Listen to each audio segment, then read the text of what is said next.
views expressed on this program are not necessarily those of WTJX's board, staff, or underwriters. Good day, and welcome to Ability Radio. I'm one of your hosts, Amelia Headley Lamont of the Disability Rights Center of the Virgin Islands, and today we're going to talk about, well, a variety of things. Health. Today's guest I'm very excited about is Tracy Sanders. She is the president of Continuum Care Incorporated. Good day. Good day. Good to be here with you again, Amelia. Well, thank you. It's always a pleasure because I learned so much. Every time we talk, there's always a new aspect to the work that you're doing. Tell us about Continuum Care. Well, Continuum Care, for many of you out there that know me, it's been my passion for coming up on 24 years. We were the first to offer hospice services in the territory. We started in St. Croix back in 2000, and we expanded to St. Thomas, St. John, and Water Island in 2004. And what we used to call end-of-life care, we now call end-of-life living. Interesting. Okay. A new spin, so to speak. What do we mean when we say hospice care?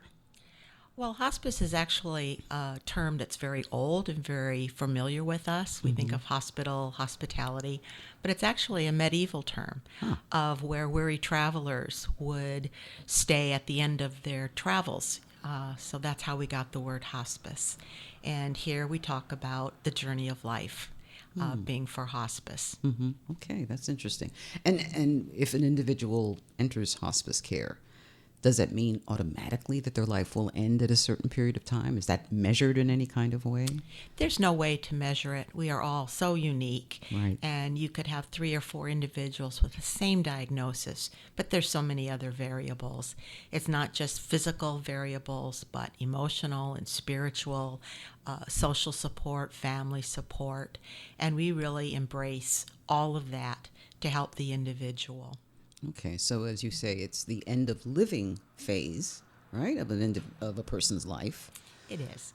We generally, hospice is set up traditionally for 6 months or less, but individuals think, if I'm there for 6 months and a day, I get kicked off the program, and that's not true. Okay. We have certain measures. It needs to be something that's life-limiting if nature takes its normal course, but the course can be very different. We have some patients and their families that are with us a short period of time, and we have others that have been with us for 6 months, 8 months, or a year.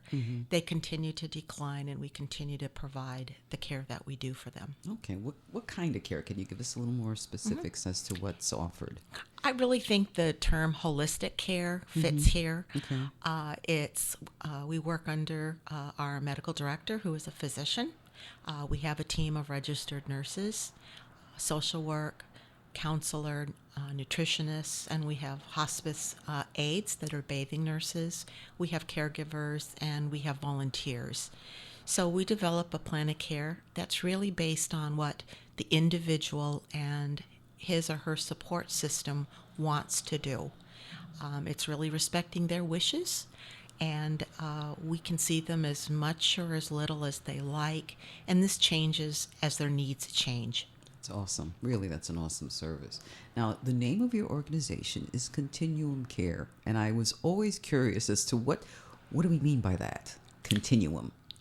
It was a name that I had always in the back of my mind because life is a continuum. We are born, we get on the life continuum, and we go through adolescence and adulthood and midlife and end of our elder years. And so we really wanted Continuum Care to fit into the normal course of events that all of us will see one day. Right. Good point. Okay.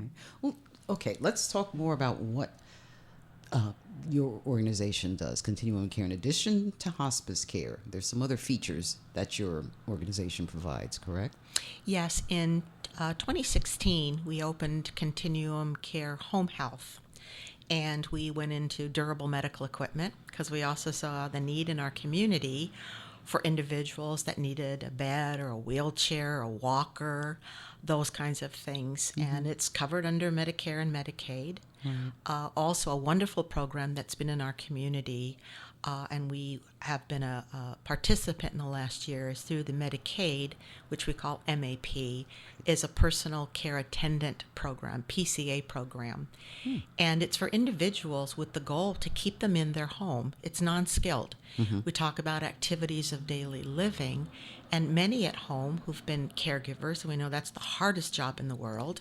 It's helping their loved ones with activities of daily living, bathing, grooming, eating, walking, those kinds of things. So it's been a program with the Human Services Department that's really opened the doors for families to have additional assistance in the home, because either their home health and skilled need, or it's hospice, and there's nothing in between that our families need. All right, so you're talking about home health, hospice care, medical durable equipment. Correct. Okay. How does one access the medical durable equipment, for example?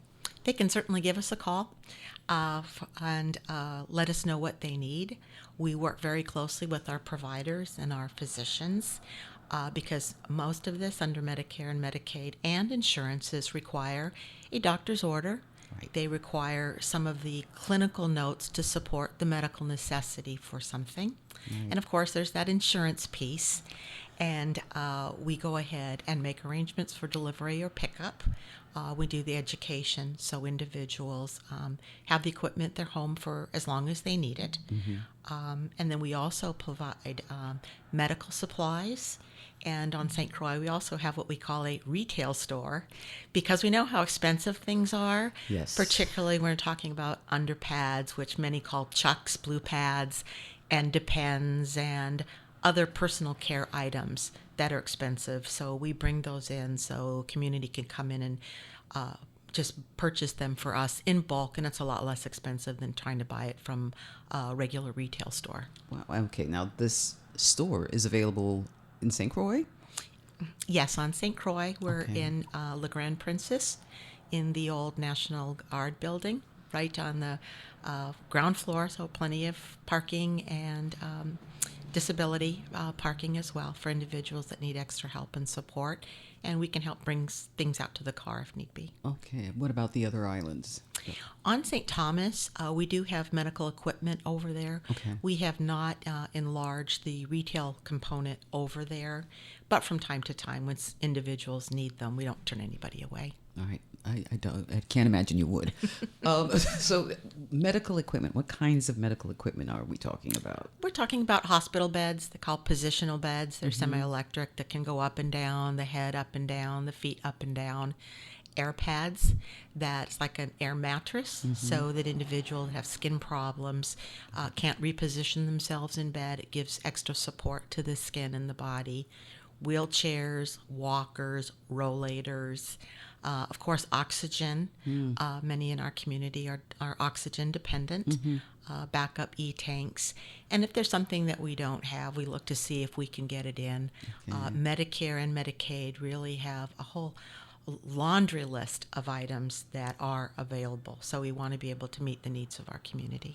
Well, one distinction I notice is that Continuum Care is the first Medicare certified hospice in the United States Virgin Islands. That's quite a feat, I would think. It was something that all of us have been so proud of when you're the first of anything, and the fact that it's so needed. You know, families and the community would call us Hospice and all these others, and weren't sure. And there are so many myths and misconceptions about hospice. And as you said earlier, if you're going to come on, that means that you're going to die in a certain period of time. So when someone mentions hospice, you think, oh, it's going to happen right away. But it is a process, and there's no time limit on it.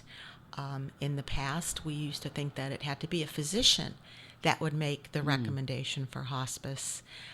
But we're getting many more that self-refer. They'll call, they'll come into us and say, I care about the end goals of life. How can I get on this program? And speaking with the physician. Many of us that go into healthcare, we go into healthcare to fix and heal and cure. So it's kind of doing a 180. But sometimes the individual or their family, they come to terms with what they want and what they don't want.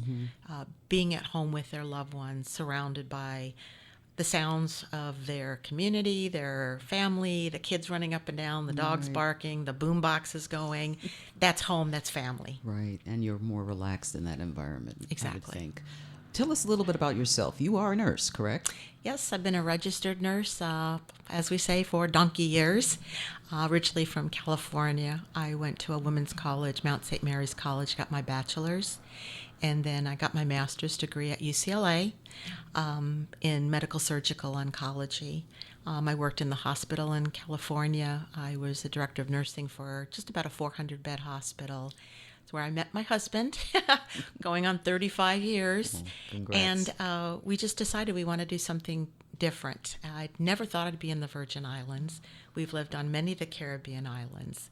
And St. Croix has been my home. When we moved to St. Croix, the Gentle Giant, I've truly loved it here. Yeah, there's a lot to love. It truly is.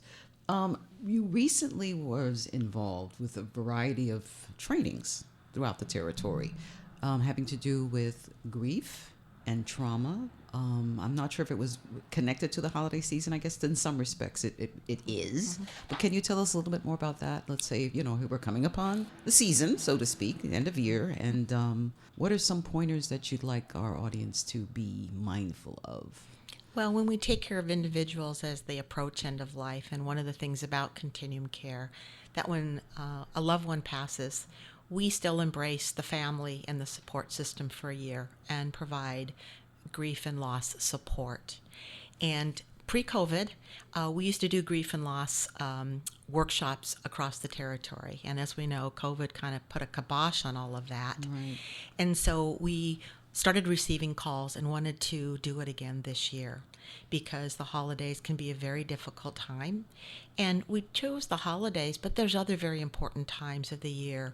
We've been asked to do it closer to Mother's Day and Father's Day. And even with the holidays coming up in November and December and January, it might be someone's lost someone in January or February. But this is the first time they're going through these target dates. Right. And when we talk about the holidays, it's really having that individual that's not here, and it comes up. And many people, their hopes and wishes and fears is just get to January, just get past it. And so the workshops that we had them on all 3 islands. They were well received. Well attended, And is my impression. Yes. It was really great. And we had those that were very talkative and wanted to share their experiences, and some that were very quiet. And when you're leading a group, you always think, gosh, they're quiet. But afterwards, they'd come up and say, this was so helpful. I was just reminiscing. And I was aware of my own feelings. And I was afraid if I started speaking, I might just be crying too much.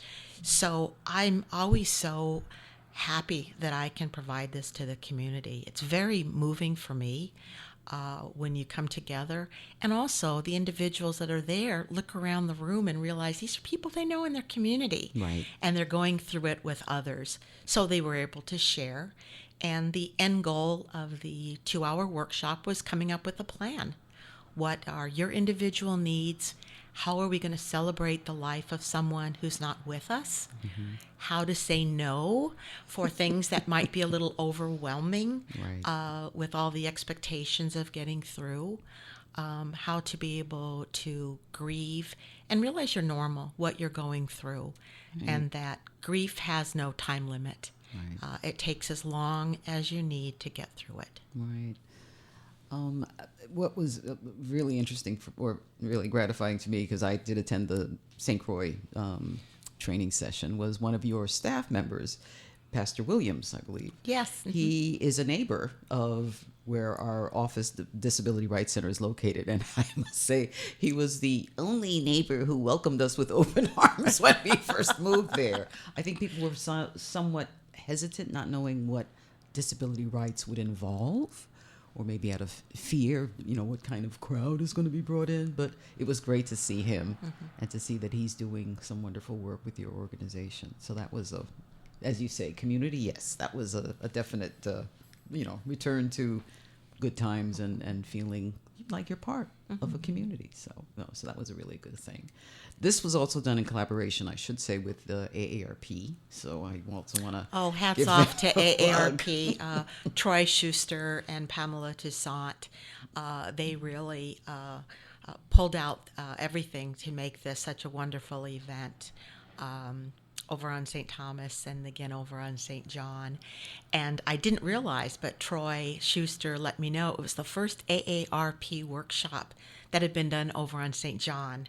And we had a nice coming out of those that were there. And we said, no, we're going to do more programs because education in so many of these other areas, we have to get it out to our community. So it was lovely to be over on St. John. Yeah, well, yeah. I mean, it's so close, right? But at the same time, it just seems very so challenging. Far away. Yeah, I know. No, that's a real concern. One of the things I guess that's a challenge for any organization is to try and make sure that you're patient focused.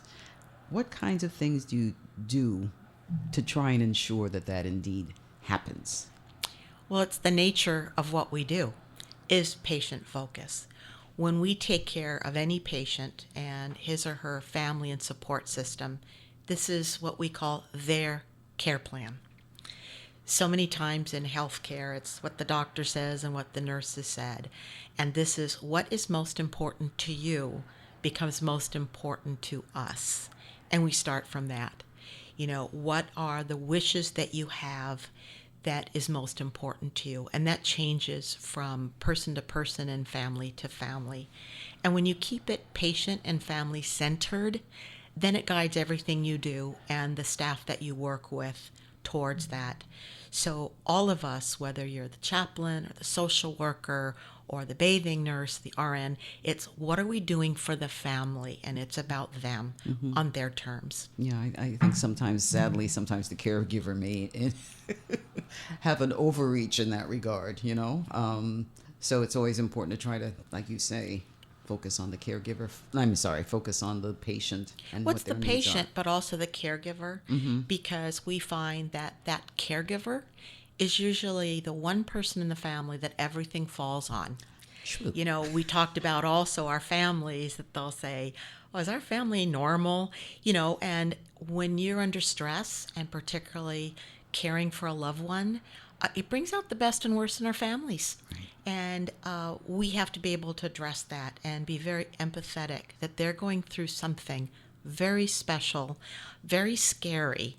And so we have to be educating and re-educating and providing that support for them so that they realize we are their safety zone. Right. We're bound by confidentiality. And sometimes they will tell the nurse or the bathing nurse something they won't tell members in their family because they want to bounce it off of us. And so that's really a huge responsibility that we work collectively to always adhere to. What's the role of the hospice care personnel when it comes to prescription provision, getting the medication from a pharmacy? Is that, in some jurisdictions, a care provider would deliver the medications. How does that work here in the Virgin Islands as far as getting the medications that a person might need? Pretty typical to other stateside hospices. We have contracts with many of our pharmacies. All medications are ordered by a prescribing physician. And some of the pharmacies deliver, some will pick up. And we try to anticipate what medications they might have with the goal of being comfort care. So we don't want to be in a crisis of saying, oh, it's 3 o'clock in the morning and they need something and the pharmacies are closed. We try to anticipate that so we can get the prescription in the home, talk to the patient and the family, how to take the medicine, what to look for, side effects, to double check and circle back that it's working and it's working effectively and make those adjustments. Our hospice teams meet on a regular basis, and what we do is we talk about their condition for hospice, what's gone on in the last week or 10 days, what's working, what's not working, so we can always make sure that our care plan is fluid and ever changing. But the prescription's very typical for us, like it is any stateside hospital, hospice, and the same thing with medical equipment. For a hospice patient, we don't need a physician's order. If they need a bed and a wheelchair, we put it in. If we think they might need oxygen down the road, let's put it in now. So the family and the patient realize they're in a safe place, and we can provide as much education and be there for when they might need it. On a personal note, I had experienced this with my mother, and let me tell you, it was a real saving grace that the medication that my mother needed was delivered, because I felt like I did not want to leave her ever. Right. So that was a real blessing to have had that, that advantage, when I was undergoing that process. What is the process when an individual dies? What's the next step? When someone passes, one of the things that we've been able to do in the Virgin Islands, really just in the last little while, in the past it was kind of a whole long drawn out process of everybody had to come to the home, and for someone that's grieving, that's the last thing you want. So we're very thankful to this legislature, specifically to Senator Novell Francis, who was really a champion in helping put into place what we call nurse pronouncement. So when someone passes, the family calls us, we come out to the home, we confirm that their loved one has passed, and then we immediately shift gears to the grieving family that's there. We usually have pre-arrangements with the funeral home, so we know what they want. We're able to notify them, so there's not as many individuals coming in and out of the house except their family and their loved ones. So the nurse comes out, the funeral comes out, the funeral home comes, and they remove the loved one. So they go immediately to the funeral home, so they no longer go to the hospital morgue. So it really is I think a much more sacred, special, personal time. We certainly have worked so well with EMS and the VIPD, but they have other things to do, and that's where we want them to focus their attention. And this is a private time for families. That is excellent. Yeah. Again, I can talk about from a personal experience when my mother passed. It was very similar to what you described. 2 people came, carried my mom out. One of them knew that she was the wife of a veteran, and the person who came put a flag on her gurney, whatever you want to call it. And I'm not a super patriot, but I must say I was super moved by that gesture. It was a gesture that just meant a lot. So I'm really pleased to hear that, the Senator Francis had done this and that it's in place, because you're right. It's not a spectacle. It should be a private. It is, and Senator Francis was wonderful. He really pushed it through to make sure every step got done. But actually, it was unanimously voted upon by all the senators, and many of them had their own scenarios that they could recall, and they realized how this was something that they wanted to be able to allow other families that would be experiencing it. Excellent. Now, one of the things you mentioned during your training on grief and trauma, and I'm going to play devil's advocate with you on this one, was you set a table and you leave a plate for the person who is no longer there. I know in some cultures they call it Elijah's plate. And I was thinking to myself, and I didn't want to say it in the group, I said, but Tracy, isn't that a little morbid to have a plate for somebody who is not going to partake? I just wanted to play with you on that one. I think how we cherish and have a memory of someone is very individual. Yeah. Some will light a candle with a picture that becomes, I don't want to call it a shrine, but a remembrance place. Or freta, right? Yes. And what more and more people are doing, and they're doing it at weddings, they do it at graduations. If someone who has passed is not there, the bride and groom, it's like, this is where grandma would have sat. So they have it out of respect. Wow. And so if there's someone that you love, it can be a wonderful way to cherish the memory. And as I shared, there's a couple things to do. You go around the table and you say, give me a memory about Poppy that you want to remember. It makes us smile. Or tell us the funniest thing that Grandma did so that we can cherish. It doesn't have to be morbid. Right. No, good point. I just wanted to tease you. That's okay, Amelia. So if someone is interested in the wonderful work that your group is doing, how do they get in touch? They can certainly go to our internet website. It's ccivi.com, Continuum Care Incorporated, Virgin Islands. They can certainly give us a call. On St. Croix, it's 718-5683. On St. Thomas, 714-2273. We're on the web. You can Google us.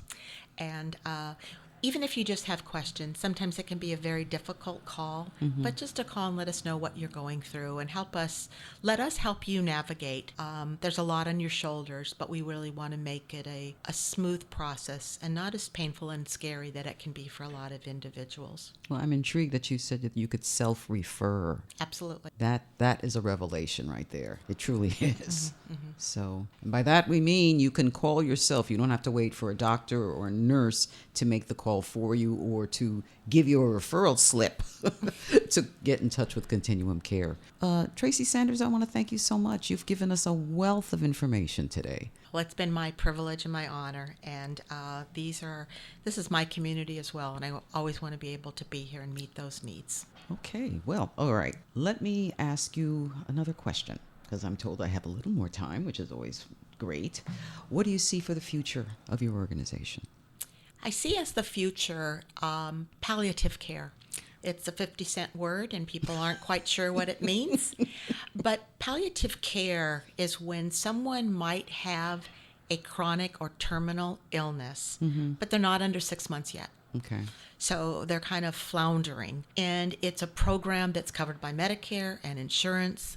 We've put in a certificate of need for it. So we look at working on the symptoms. So someone might have congestive heart failure. They might have a cancer. They can still continue to receive treatment, but this is a way of treating the symptoms, the edema, the pain, the emotion, the nutritional needs. We're not going to reverse or change the underlying illness, but we can provide comfort along the way. And if it comes to the time they do or would better benefit from hospice, it's not such a traumatic transition. Okay, so palliative meaning comfort. It is comfort care. It's symptom control. Okay, excellent. All right, well, again, I've learned so much today. Tracy Sanders, president of Continuum Care, LLC. Inc. The Home Thank Health you. is LLC. It's all the alphabet soup. Gotcha. Okay. Thank you so much for spending the time with us and educating us today, and I hope this won't be the last time. No way. Thank you so much for listening. You've been listening to Ability Radio. Have a great day. Bye-bye. The views expressed on this program are not necessarily those of WTJX, its board, staff, or underwriters.